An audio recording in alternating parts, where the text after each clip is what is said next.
Good evening. My name is Na Min. I am the Director of School Counseling here. Thank you so much for coming out tonight. Financial aid is always a super fun subject area that we like to make sure that everyone is aware of. I think the most important thing for families regarding financial aid is to really understand the process. I think once you understand the process, you'll get a good sense of how the formulas work.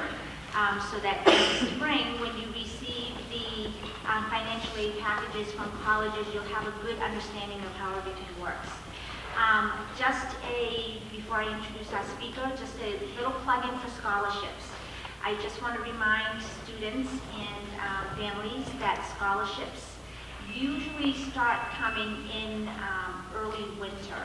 So we do have a few early scholarships in the fall. Right now, the Hanover Scholarship just came in, and students will receive notice on that on Schoology. I'll get that out in the next day or two. So that's going to be open until November. That's one of the early scholarships. But most scholarships start to come into our office typically around January, February, March, including local scholarships. All scholarships are posted in Naviance.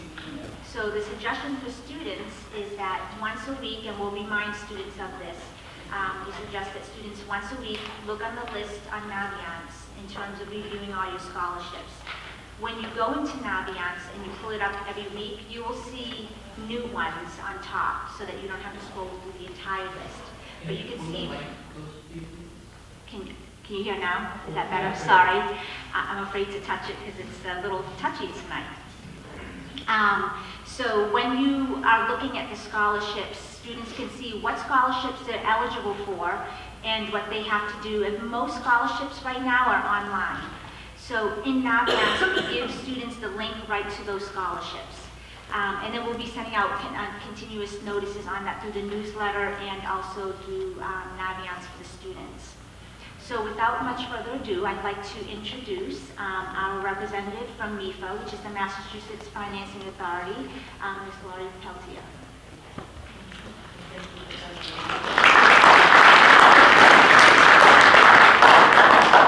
I don't have any money, so you don't have to clap. Thank you for having me. I love doing these financial aid nights because there's so much misinformation out there. I'm sure you've heard from your brother, your neighbor, your car mechanic, your hairdresser, what to do, what not to do to get the most amount of money. So some of that information is not true. You might find some things tonight that is contrary to what you've heard in the past, but this information is tried and true. MIFA really tries hard to get the information out there because it's usually the biggest stumbling block for families in getting their child to college is being able to afford it. And oftentimes it's just one little misstep along the way that is stopping them from getting some money that they could possibly get. I hope you all got a handout at the front. If not, there's extras out there. This is just an overview of what we're talking about tonight. It's not really in order of the slides, but something to take home with you for a reference. And then I wanted to point out the evaluation form because I always forget at the end, so I'm going to say it now. On this form, you can use this to sign up for emails from MIFA so that you'll be on our mailing list. Or if you don't want to be on the mailing list, that's fine, but just give us some feedback so we know what to tweak for next year when we come back to do this for next year's seniors. So that's my little public information thing. My name is Lori Peltier. I've been in financial aid since 1990, which seems impossible, but a very long time. I've worked at several different schools in the area. I was the director of financial aid at Anna Maria College in Paxton. I did some time at Becker College, and then I did some consulting at UMass Medical. And now I work for MIFA and for another company, and all day, every day, that's all I do is talk about saving for college, paying for college, and paying back student loans. It's a thrilling job, I tell you. It's very exciting. So, but tonight I'm here representing MIFA, which is a nonprofit organization. You may have heard of the MIFA name if you have a 529 plan in Massachusetts. They partnered with Fidelity for the U Fund and the U Plan, so MIFA has been involved in that. They sponsor these financial aid nights. They have a great website that's kind of a one-stop shopping. If you're looking for information on something, you can go to the MIFA.org website first. And if they don't have the answer there, they'll redirect you to another website. So there's a lot of searching you can do online about this topic, and it would send you down the rabbit hole. But if you start at mifa.org, you can get a lot of the information that you need. They also sponsor a loan if, you know, in May, June, July, you've picked your college, you've got your financial aid, but you need to borrow a loan. MIFA does have a loan that parents can borrow at a pretty attractive interest rates, so something to keep in mind for the future. If you sign up for the emails, you'll get 1 or 2 emails a month pertinent to where you are in the process. You know, information about the FAFSA form and other things that are going on. It will also give you information about upcoming workshops that you can take advantage of. This is not the only workshop that we offer. We offer some in the spring as well. So that's the MIFA information. Tonight we're going to talk for about 45 minutes about the following topics, and after that we'll open it up for questions and answers.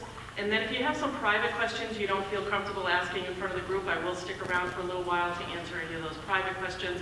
But really think about whether someone else in the group could benefit from it. Oftentimes I'll stay and I'll get a question and they're like, oh my gosh, I wish you asked that in front of the group, because really everyone needed to hear it. So if I am talking too fast, I just had my 3rd latte of the day, so it's a problem. Or if you can't hear me in the back or anything, please stop me. But I'm going to try to not get too off track. Everyone is here, you know, taking out their time on a Thursday night to be here, so we want to get through the bulk of it as quickly as possible. And I want to do a shout out to the students. Thank you all for coming. We don't typically see this many students at these nights, so it's great because it is your process. And at some point in the near future, you're going to have to own this process. So working with your parents is a great idea to get through this together. So first tonight we're going to talk about the different types and sources of financial aid. Where does the money come from? What is it called? What does all those terminology mean? And then we'll review the application process. That's where people have the most questions, typically in the application process. And then we'll help you understand how decisions in the financial aid office are made. Why is your neighbor getting more money than you? Why is one school giving you more money than another school? We'll kind of break that down. We'll learn about other avenues to pay for college if you still have a balance after your financial aid offer. And then we'll talk about some of the free resources that are available here in Massachusetts. Let's just jump right in. So a lot of people talk about financial aid and they throw out grants, scholarships, loans. A lot of people don't consider loans financial aid, but they are a part of financial aid. But if you qualify for need-based aid, what you typically get offered is a grant. A grant is free money that doesn't have to be paid back. It's usually based on whether the family needs the money or not. And it can be in any amount, and it can be from a variety of sources. Scholarships is also free money that doesn't have to be paid back, but typically a scholarship is given to a student because of something, some attribute, like they're an athlete or an artist, or because the school wants to recruit that student. So you'll see the terms scholarship and grant interchanged, but it's important to know what you've been offered, whether it's a scholarship, which can be renewable if the student maintains a certain grade point average or stays on the football team. They can keep that scholarship year after year. But a grant, typically you have to apply for every year with your income information and qualify for it based on your financial status. Federal work study is something totally different. It's not free money. The student has to work for it. It's a part-time job on campus where the student typically makes minimum wage, maybe a little bit more, and they earn a paycheck. So you might see on your financial aid award the $2,000 worth of federal work study. That means over the school year, the student can work a job and earn up to $2,000. If they don't work, they don't get the money. It does not reduce your tuition bill, but it helps cover some of those extra costs, such as books and supplies and transportation. So mom and dad don't have to keep sending money or putting money in the bank account every week or every month. If the student wants to buy pizza or beer or go to a concert with the money, it's their money in a paycheck. If they want to save it up and buy their books the next semester, they can do that too. Some of the examples of a work-study job, my son went to Northeastern and he worked in the laundry room for the athletic department. He doesn't even know where my washing machine is at home, but he was doing laundry for the athletes, the hockey players, washing the, anyways. But if I had known, I just had to pay him $8.50 an hour to get him to do the laundry. But he knew if he worked a 3-hour shift, he would put the stuff in the wash, sit down and do his homework, When the wash was done, he'd get up and move it to the dryer and sit down and do his homework, and then fold it and then leave. So there's lots of different jobs. There's, you know, the athletic department, the library, the admissions office. A lot of the faculty, the professors will hire work-study students to help them out. Oftentimes, as a student progresses towards junior and senior year, they might be able to get a work-study job related to their major, you know, maybe in a lab or, you know, the chemistry lab or something like that, so they can actually be putting stuff on their resume as well. So when it comes to work-study, a lot of parents are saying, you know, my child's going to be studying 24/7. That's not true. And they don't have time for work-study, but really there's a lot of downtime at college. The schedule is very different than high school. Even if the student just worked a couple hours in between their classes or on weekends, they could get some money that way. So don't shy away from the work-study awards. Federal student loans is a type of financial aid, and it's given to you based on filling out the financial aid applications. We'll get into that in more detail because it is part of the process. So this chart here shows the money that was given out in 2017, 2018, all across the country as financial aid. So the sad news is that the big bubble, the blue bubble, 30% of the money that was given out was in the form of federal student loans. But the good news is that the yellow bubble, institutional grants and scholarships, that's 26%, and federal grants was 15%. So there are scholarships and grants out there, but right now loans are a big piece of the pie as well. So where does the money come from? Well, the money comes from our federal tax dollars. The federal government issues grants. The federal Pell Grant is the most popular one. They fund the work-study program. It's the federal work-study program. They also fund the federal student loan. They give some tax incentives.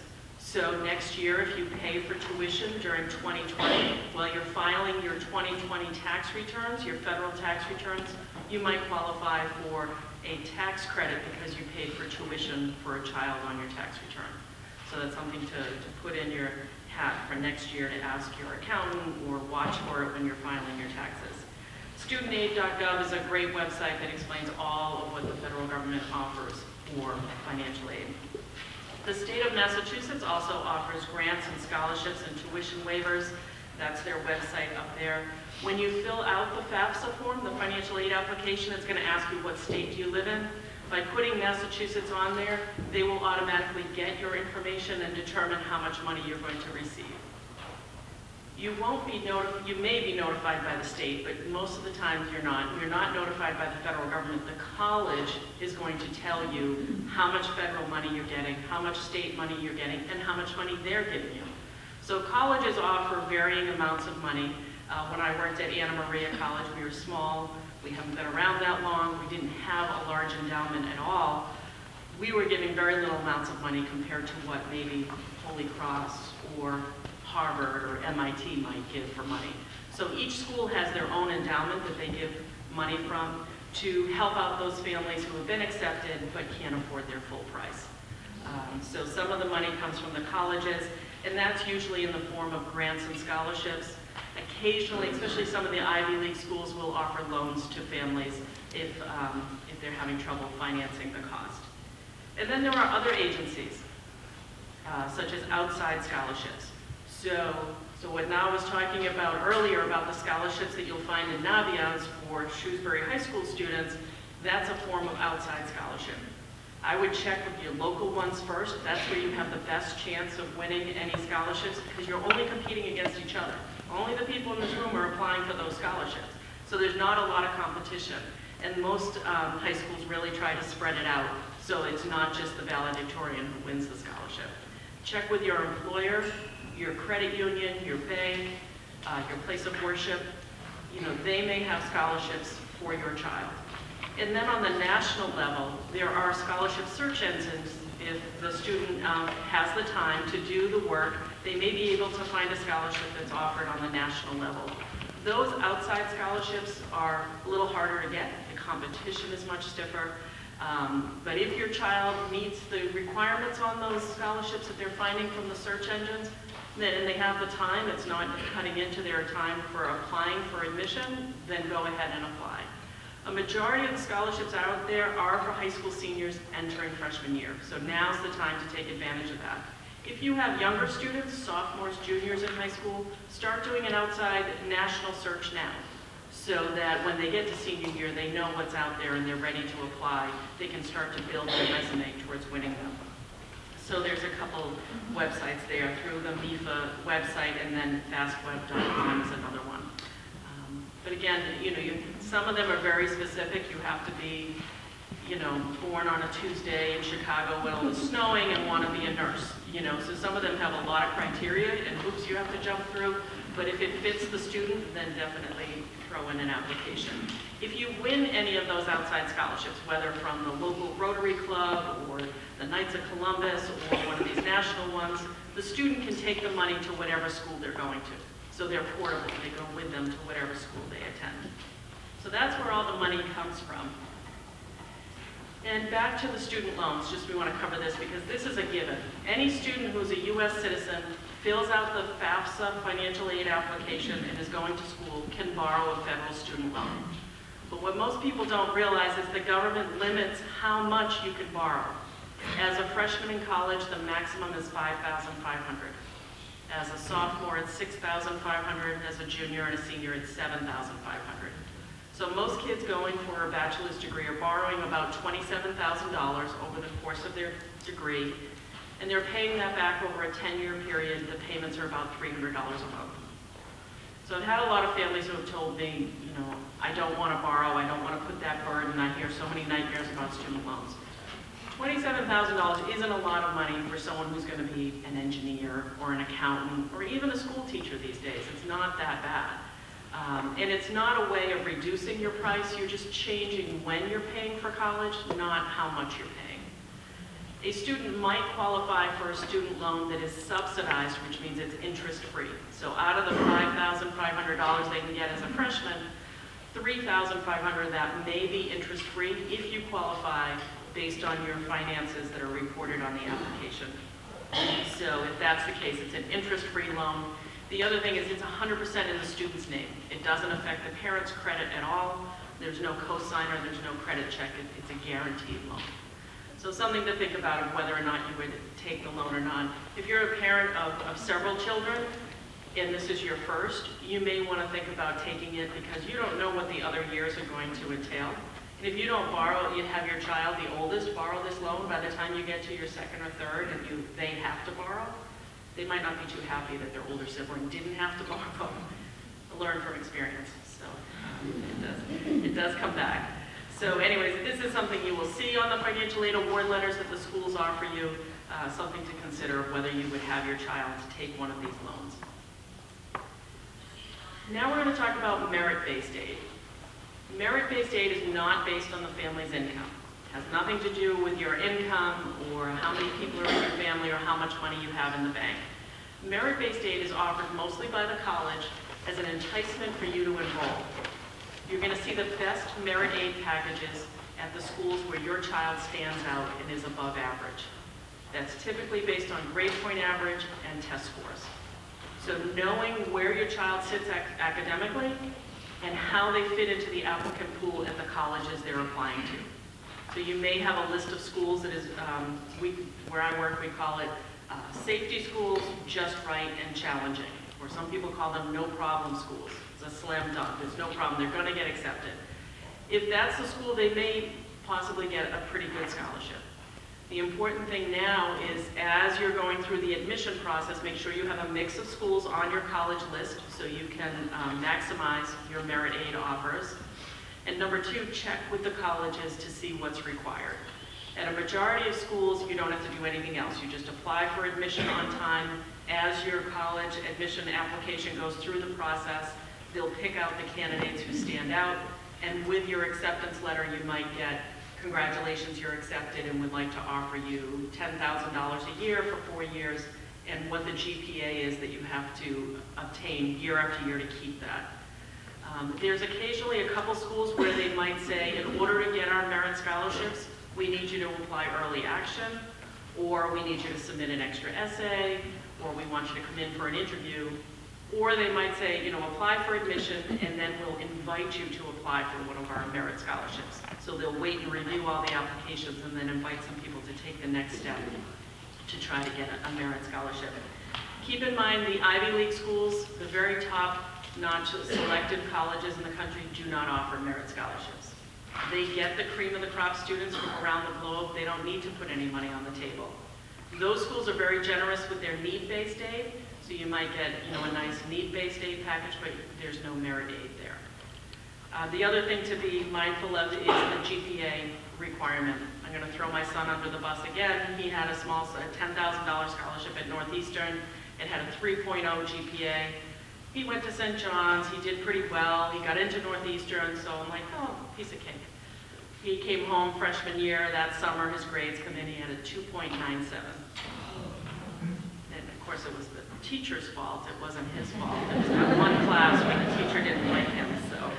So anyways, if the requirement for the scholarship is a 3.5 or 3.6, that's a pretty hard GPA for a freshman to keep. So you just want to know what you're getting into. Occasionally, a school will say you have to stay in the same major.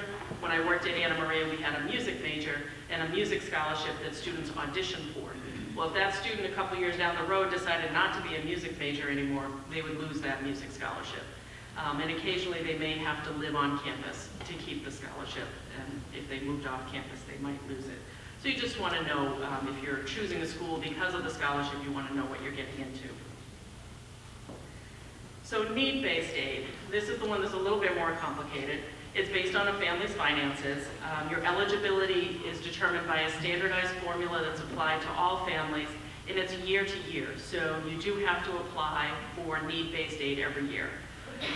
Because things change. The number in your family, the number in college, your income, your assets, those numbers can change. In order to keep it year after year, the student has to be making satisfactory academic progress. Basically, usually that's a 2.0, just that they're moving towards graduation. They can't be signing up for all these classes and then dropping classes and continuing to get need-based aid. The application process for the need-based aid starts now. How many here have started the FAFSA form? And you're still here tonight? You haven't cracked your head on the dining room table while you're filling it out? So the process starts in October. The forms come out October 1st. Most schools don't need the data until November 15th. So don't rush if you're not ready. You have all of October, most of November, and that's usually only if you're applying early action. Other schools, the deadline date's like January 1st or even January 15th. So check the schools on your list for not only what do they require, but what dates do they want it. The applications are filled out once, and they're sent automatically to all the schools that you tell it to go to. So you don't have to do a different form for every school on your list. So that way you can look at your list and see if one school wants it November 1st, well then you've got to get them all, filled out by November 1st. But if all your deadline dates are later, you can hold off a little bit. The FAFSA form stands for the Free Application for Federal Student Aid. So it's a federal form, it's online, it's free to fill out. It's the student's application. So everything initially is what's the student's name, the student's date of birth, the student's social security number, and then you'll finally, after several pages, get to the parent data. So you just want to be mindful of what section you're in as you're filling it out. If mom and dad are filling it out and it's asking, are you married? They're not asking, is mom and dad married? Is the student married? So you have to be mindful of what section you're in. In order to sign the form, you have to get an FSA ID. The student needs one, and one parent needs one. If the parents are divorced or separated, the parent that the child lived with the most for the previous 12 months is considered the custodial parent, and that parent would be filling out the FAFSA form with the student. I recommend getting the FSA ID for both first, and then wait a couple days till it's been processed, and then go in and fill it out. If you're trying to do it all at the same time, it can take a while to get the FAFSA to recognize your FSA ID. It can get kind of complicated. My biggest piece of advice is write it down. Your FSA ID is hard to change. It's hard to fix if you made a mistake. So you want to make sure your date of birth, social security number, and your name, as it is on your social security card, all line up. So no nicknames, no transposing the numbers or anything like that. It's a pretty specific thing. And I believe right now they ask like 5 security questions. So you really need to think about, you know, what security questions you're going to use, because you may have to use them to retrieve it. The good news is once you've set up an FSA ID, you can use it year after year. So if you have older children who have been through the process as a parent, you might already have an FSA ID from your previous student. You can use it again. I had twins going through the process, so I had an FSA ID for myself and then one for each child. So it's child specific. And you do fill it out every year. But again, you want to make sure you're filling out the right year. So when you go onto the FAFSA website to start filling it out, it's going to ask you, do you want year 1920 or 2021? If you have a senior in high school, you want year 2021 because they're not going to college until September of 2020. So that's the first thing is to get the right year. It is now available on a mobile app. So for those kids who are really tech savvy, if the student's filling it out on the mobile app, they can only do their portion. The parent needs to do their portion separately. If you're doing it, you know, sitting down online, it's different. You can fill it out all at once on the same application. On the FAFSA form, there's about 100 questions, but most of them are demographic. Name, address, social security number, date of birth. They want to know, are you a U.S. citizen or a permanent resident? And then what colleges you're applying to. Is anyone here applying to more than 10 colleges? Okay. Well, just in case you decide to, the FAFSA form takes 10 schools the first time through. So if you have 12 schools that you're applying for admission at, you'd have to figure out which 10 you want to list first, and you would fill out the form, put in those 10 schools, submit it, let it process. You'll get an email in about 3 to 5 days that it's been processed. Then you can go back into the FAFSA form and make a correction, and you can take away 2 schools and add the 2 schools that you didn't put down initially. So it's going to ask you what colleges are you applying to, and at those schools, are you planning on living on campus, off campus, or with your parents? So you need to think about that as well as you go through it. The parents' information is required, and it's both parents. If the custodial parent is remarried, the step-parent's information goes on the form as well. So for those families that might be divorced or separated, you have to think about and decide who has the child lived with the most, who's the custodial parent, whose information is going on there. And then the other one is the number in the household and the number in college. So if you have grandparents living with you that you're supporting, or grandchildren, or nieces or nephews, if you're providing more than 50% support for that person, you can count them in your household, even if they're not on your tax return as a dependent. They're 2 separate things. So you'll have to decide how many people are in your household, and you'll all have at least one going to college next year, the student that you're filling it out for, but you might have more than that. The financial information that's on there is your 2018 federal tax return. And it will pull the data automatically from the IRS. Sounds a little scary, but it works. So when you get to the parent financial section, it's going to say, did you file taxes for 2018? Do you want to do IRS data retrieval? You say yes. It will leave the FAFSA form, go to the IRS, pick up your information, populate the right lines, and then move on to the next section. You won't be able to see the numbers that they're bringing over from your tax return, but they're pulling over the correct numbers that go in those lines.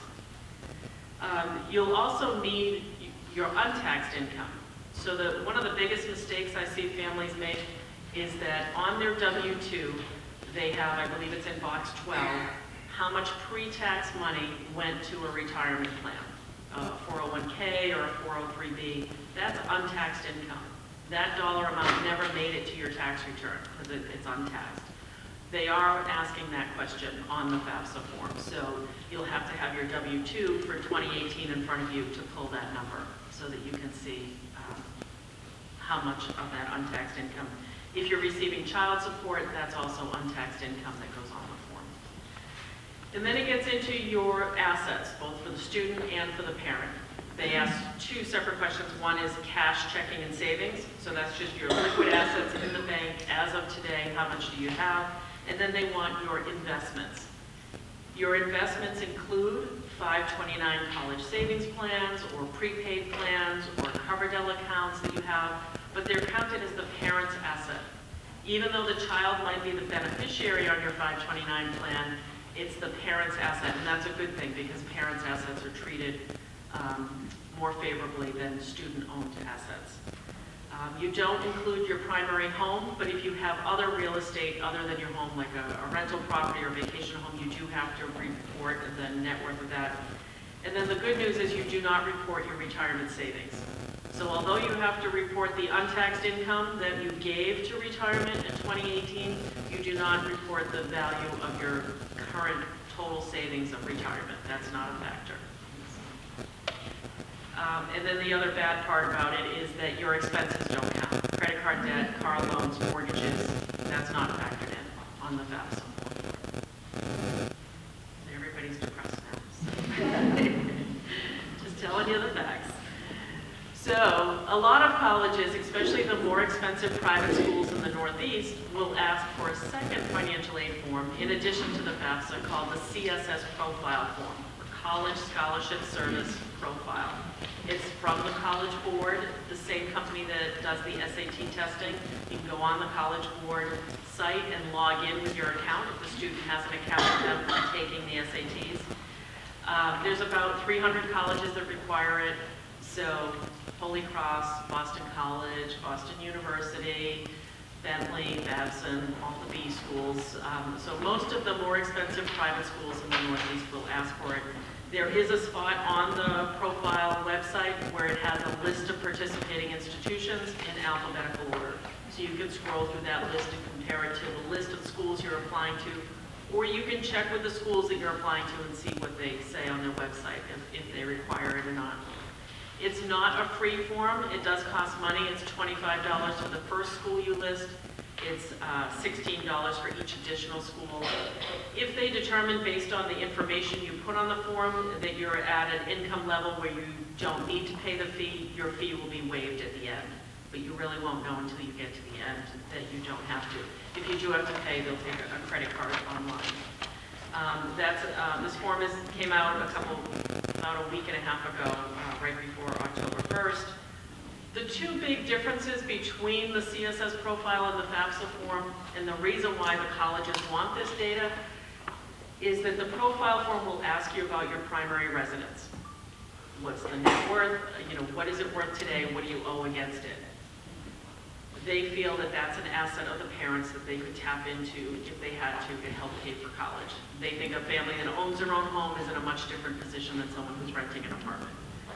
The other factor is that if you are in a divorce-separated situation, the profile form will capture the non-custodial parents' information. So there are colleges out there that are looking at all four parents if the biological parents have been remarried. So they're capturing data from everyone. So the most important thing is don't forget to look and see if your schools require it. It's the same thing as the FAFSA. You tell them which schools you want the data sent to. You can go to several schools at one time. You don't have to fill it out individually for each school. After you fill out these applications online, you'll initially get an email saying that it's been submitted, and then a couple days later you'll get an email that says it's been processed. And with that processed email for the FAFSA, you'll get a student aid report, which you can save and print out and refer to, or check it over and make sure there's no mistakes. You can go back in and fix the FAFSA form and add more schools, but the CSS profile, you can't go back in and change anything. You'd have to tell the individual schools if you noticed a mistake. You would have to contact the schools. The colleges might request what's called verification documents, where they might say, the FAFSA form, they randomly select a percentage of students for verification.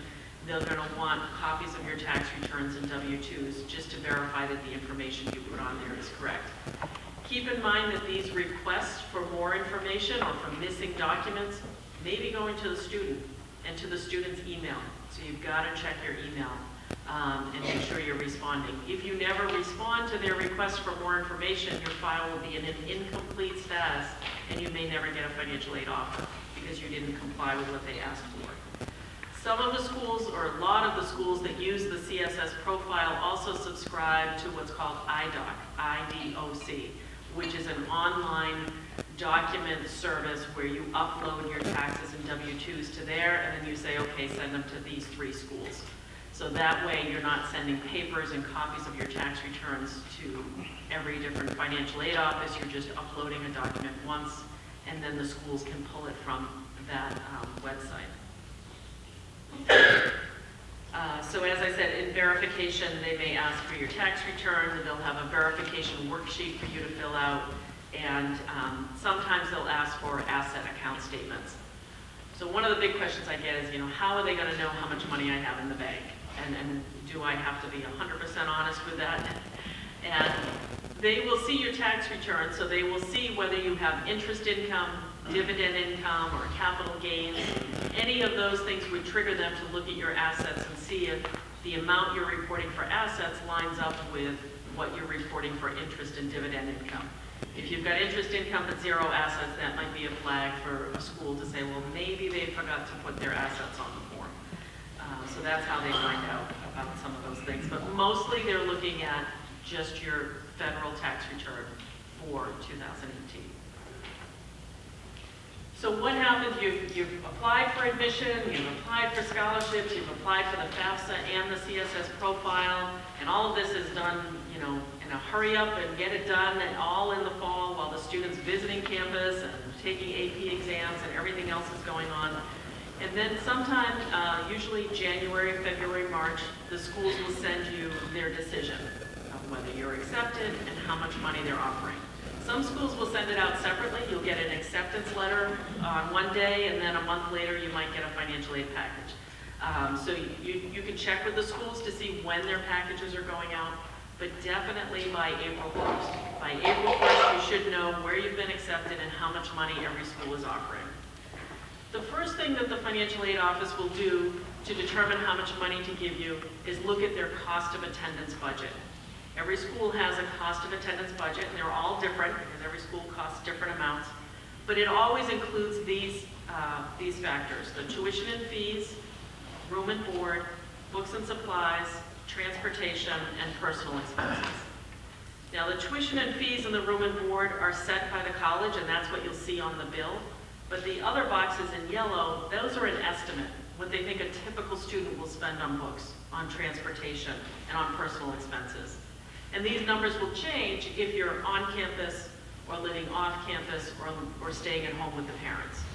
So they have different cost of attendance budgets for each type of student. Some schools may have a different cost of attendance for different majors. A nursing major might pay a different amount than an English major, because they'll have more lab fees and things like that.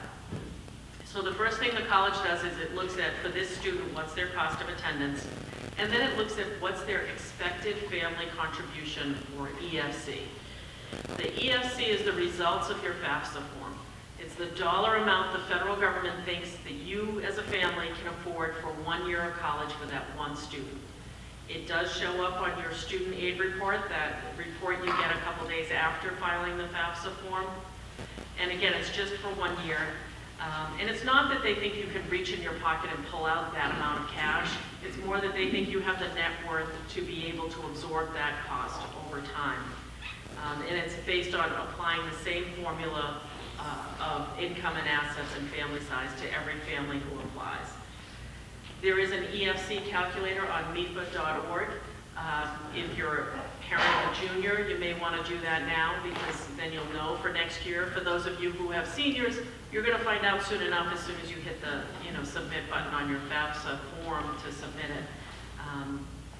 The colleges that require the CSS profile will have 2 EFCs. They'll have the one from the FAFSA form that will determine how much federal and state money you get, and then they'll have the one from the profile form that will determine how much of their own money that they give out. Now, the net price calculators is a way for you to get a preliminary idea of how much financial aid you might get at a college. The government has required that a net price calculator be available on every college's website. So if your child's, looking at Worcester State and maybe UMass Amherst and maybe University of Connecticut, and then they all of a sudden say, you know what, I want to apply to MIT. which cost about $75,000 a year. You're like, whoa, wait a minute. The other ones that were okay, but this price tag is too high. You can try a net price calculator on the college website, answer the questions that they ask about your finances and family size, and it will show you if your child got accepted, how much money you could expect. So it's a great way to get a preliminary idea. Again, for those of you who are seniors, it's a little late in the game, but you can still do it if you want to. And you can even save the results, print it out, so that when you do get your offers from the school, if it's less than what you got on the net price calculator and you can't find any discrepancies, you could go back to them and say, this wasn't what I was expecting. We did the calculator and it came out to getting more. So it won't tell you whether you'll be accepted or not, but it will show you how much need-based aid you can get based on their calculations.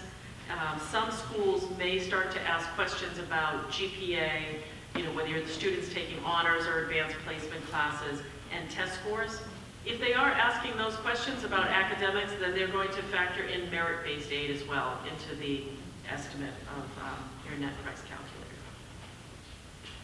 So the financial aid formula that everyone goes through is the cost of attendance minus your expected family contribution equals your financial aid eligibility. So another way to say that is, in order to qualify for need-based aid, your expected family contribution has to be below the cost of the school. And it's the full cost, not just the tuition. So how do your assets affect your expected family contribution? Because now that you know how your expected family contribution plays into the role, most people want to know, well, what's mine going to be? And I've met families when I remember distinctly at Anna Maria, we had an open house and this family was very upset. Their daughter wanted to come. They didn't have the money and they hadn't saved, and they even came right out and said, we didn't save a dime because we thought it would hurt us when we got to the point of financial aid. So instead of saving, we decided to just kind of wing it and hope that we would get financial aid, and then they didn't. So parents' assets factor into the formula, but at a much smaller rate than most people think. So in this scenario here, we have three different families, family A, B, and C. They all have the same income. This is the parent income of $75,000 a year, but they have different amounts of assets. Family A has 0, family B has 75, and family C has $150,000 in the bank. The EFC for each one is shown there. So for family A, it's $7,000, family B is $10,000, and family C is only $14,000. It's not much higher than family B, even though they have twice as much money in the bank. So your assets are not a big factor. These numbers are based on a family of 4 with 1 in college. Parent assets are factored into the formula at about 5%. So if you have $100,000 in the bank, that's going to drive up your expected family contribution by $5,000. So it's better to have the money in the bank. But your income can really affect your expected family contribution. And it's your income for 2018, so there's nothing you can do about it. It's already on paper. So here we have 3 different scenarios. Again, it's a family of 4 with 1 child in college. They have the same amount of money in the bank, but they have different amounts of income from $75,000 to $100,000 to $150,000. And you can see the EFC for each one jumps quite a bit. And it jumps up $24,000 from family A to family C. So a lot of you are probably looking at this and doing the math in your head for your own income and what might happen. That's a big question I get all the time, is what's the cutoff? There really isn't a cutoff because there's a lot of things that factor into your expected family contribution, but income is a big one. If you're looking at expensive private schools that cost in the $70,000 to $80,000 range, and you're a family of 4 with 1 in college, you can have income up to approaching $300,000 a year and still qualify for a little bit of need-based aid. After $300,000 of parent income, there's usually not much need-based aid unless you have more than 1 child in college at the same time, or you have several children, a much larger family than a family of 4. And that's where those net price calculators and EFC calculators come into play to see. If you do have 2 kids in college, so let's say you are family B and it's your first one going off and your expected family contribution is $17,000, and then the next year you have 2 kids in college, well, family B's, I should have picked a number that was easily dividable by 2, but family B's expected family contribution would be cut in half. So it would be more like $9,000 and $9,000. $9,000 for one and $9,000 for the other. And it doesn't matter if one child's going to Quincy Community College and the other kid's going to Harvard. They just split your expected family contribution in half. So having twins was a nightmare when they were in diapers, but when they went to college, I kind of made out it worked out a little bit nicer because they factored in that I had 2 kids at the same time. So something to think about if you have years of what we call overlap, where the siblings are going to be in college at the same time. So how the formula works, this is another way of showing it. In this scenario, we have a student who has an expected family contribution of $5,000, represented by the blue portion, and they're applying to 4 different schools that are very different in price. College A is $70,000, College B is $45,000, College C is $30,000, and College D is about $10,000. They can get, if they qualified, they were accepted, and the school met 100% of their financial need. At College A, they could get $65,000 worth of grants and scholarships and loans and work study. They could pay the same amount to go to College A as they could to College D. So that's why it's important to, number 1, apply for financial aid, number 2, apply to a variety of different schools, and if you want to know ahead of time without going through all the application things, you fill out a net price calculator on the college website to see what would happen. So in the financial aid office, the student's been accepted, they applied for aid. In this scenario, we're using an example where the cost of attendance was $45,000 for the year. And again, that's everything, tuition, fees, and room and board. The family has an expected family contribution of $5,000. So the financial aid office says, okay, we need to come up with $40,000 to make this work for this student, to try to get them to cover the full cost. So they offered them a grant of $17,500 and then a scholarship of $9,500. Then they offered them student loans of $5,500, because again, that's the maximum you can get as a freshman from the federal government in a student loan. And then they offered a work study of $2,000, but then they ran out of money. They've looked at grants, scholarships, they've looked at loans and work study, they've looked to the federal government, the state government, the college itself. There's no other funding available. So in this scenario, this family has an unmet need of $5,500. So in order for this family to make this happen, they would need to come up with the $5,000 EFC and the $5,500 unmet need, so that's $10,500. The student would need to pay back after graduation $5,500 in student loans, and the student would need to work enough hours to earn the $2,000 to get that work study money and use that to pay for books, supplies, and transportation, those extra expenses. And this happens, for every student that comes into the financial aid office. And they try to spread it around as much as possible. Some schools do a much better.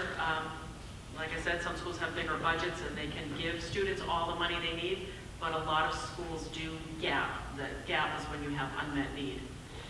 One question we get a lot is, what if I do get a PTO scholarship or a booster club scholarship? In this scenario, if it was for less than $5,500, it would just come in and go on top. So that's why we really recommend students look for extra money from outside sources, because they can fill in that gap where you're not getting all the money that you might need to make ends meet. If the scholarship or a group of scholarships together exceeded, in this scenario, $5,500, the school may go ahead and say, well, you know what, you don't need some of the student loans, or you don't need the work study, we're going to take some of that away. So I have had families complain, I did all this work to get this outside scholarship, and then they took away some of the money they gave me. Well, number one, that's rare. It doesn't happen that often.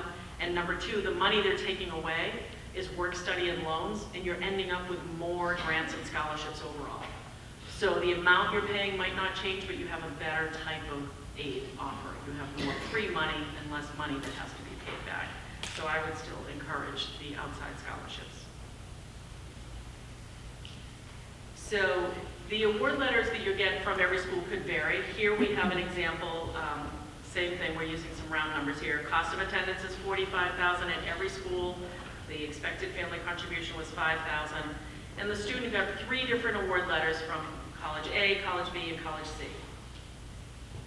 It's important to not just look at the bottom line number, and this happens usually in April, where you have the tough choice of laying it all out and saying, okay, you've done great. You're did really well, you applied to all these schools and you got accepted. We have 3 offers here, but now you have to decide which school you want to go to and which one we can afford.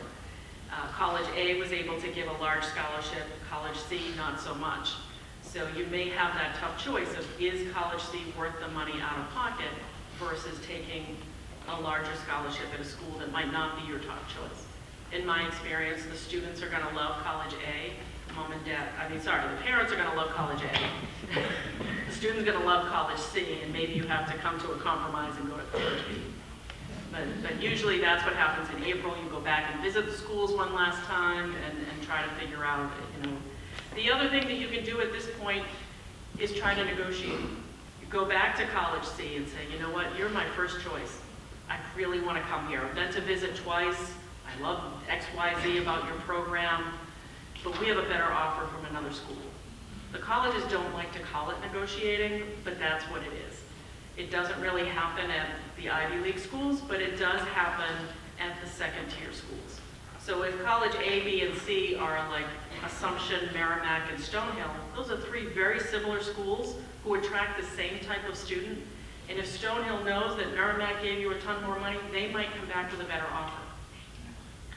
All it takes is a phone call. I have seen a lot of times where they do. And again, it's usually the smaller private schools that will come back with a better offer. It's usually $2,000 to $3,000, but that's every year for 4 years from one phone call. So it doesn't hurt, that's your one and only chance to try to get more money. So, and do it before you deposit it to try to sweeten the deal before you deposit. The other thing about the award letters is you really want to check the bottom line and what makes up that. It's deceiving in this example on this grid. If you just looked, the unmet need across the bottom is 5,000. But what you're not noticing is that the parent loans, a couple of the schools are packaging a parent loan.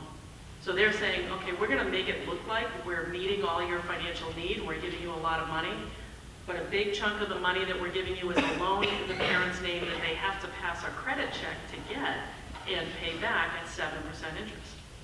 So aren't they nice to offer that? So I don't know why that's still a legal thing to do, but a lot of schools are still doing it. So just don't be swayed by the bottom line. Make sure you're looking at what's the breakdown.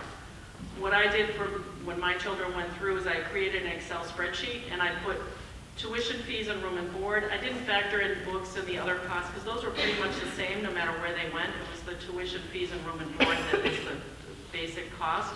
And from that I subtracted grants and scholarships. And what's the difference? And then compared them that way. So that I wasn't factoring in loans or work study or parent loans or the cost of books, things like that. So you want to have an apples to apples comparison when you're trying to decide on a school. So now that you've got your financial aid package, you're trying to figure out, well, how do we pay our expected family contribution, the portion that the federal government thinks we can pay, and any unmet need that is still remaining. So there's a lot of different ways to do this. Every family does it differently. There's no right or wrong way. Most people are piecing it together with a variety of things. They're paying with a payment plan. They might pull from their savings. They might take the student loan and then a parent loan. They might have family members who are willing to give some money. They might be looking at their family budget. I know I did this. I didn't realize how much I was spending on my kids while they were in high school. Sports fees, busing fees, AAU basketball, just driving them around, car insurance, and what they were eating. When they left for college, I didn't go grocery shopping for 3 weeks. So, you have to think ahead. It might not really hit you till September, October, of when your budget keeps, kind of adjusts. But even though some of the activities my kids were involved in were not that expensive, it was the tournaments up and down the East Coast, in the car every weekend, whether it's hockey or lacrosse or gymnastics, that stuff adds up, and you've been doing it for a long time. But the minute they graduate high school, that kind of ends. And you'll have the time and the money that you were spending on all of that. So think about the different ways that you can pay for this. The payment plans that the colleges offer, typically it's about $50 to $100 to join the plan for the year. And then you can tell them how much you want to pay per month, or if you want to do the whole balance per month. So if you had a $10,000 balance, you could pay $1,000 a month for 10 months and be done with it. no interest accruing. Or if you know how much you can afford, but it's not going to cover it, you might want to think about how much of a loan can I borrow and do some on a payment plan so that you're not going too far into debt. So some other considerations is, would starting at the local community college make a better sense financially for your family? A lot of students do that. When the student goes out to get a job, they're only looking at where they graduated from last, not where they started. So even if you're going for a career that needs a master's degree, there's nothing wrong with going to public school, Worcester State, UMass Amherst, Quincy, for the first couple of years, and then for their master's degree, then you pull out all the stops and you go to the school that's going to get them the best job from their master's degree. And then think about all your children, not just this one at this time. You're going to look forward and think about all 4 years, not just freshman year. If you're having a hard time making it happen for freshman year, what's going to happen 2 or 3 years down the road when you're doing this year after year? If you're planning on borrowing a private loan, there are loans out there from banks that will lend either to the parent by themselves or to both the student and the parent. They will not allow a student to borrow on their own without a cosigner. The banks aren't that crazy that they're going to give an 18-year-old $20,000. And when they check to see if you're approved, they're going to check your credit score. So if you think you might have to borrow in the future, you may want to check your credit score now and try to improve your credit score by the time you have to borrow, which would probably be June or July. The better your credit score, the lower the interest rate you're going to get. So that interest rate can really drive your decision on the loan. And then these are some of the options in Massachusetts. They have a great transfer program from the community college to the four-year school. And if the way I understand it works, if you get a certain grade point average and get your associate's degree at the community college, you can then go to the four-year school and still pay the price that you were paying at the community college. Normally there's a bump up in price, but if you're coming through this transfer program, you can keep the price of the community college, which is a great benefit. So if you think that's in your future, that Mass EDU, Mass Transfer website would be helpful. There are tuition breaks at some out-of-state public schools if your child is planning on taking an academic major that is not offered on the Massachusetts public colleges.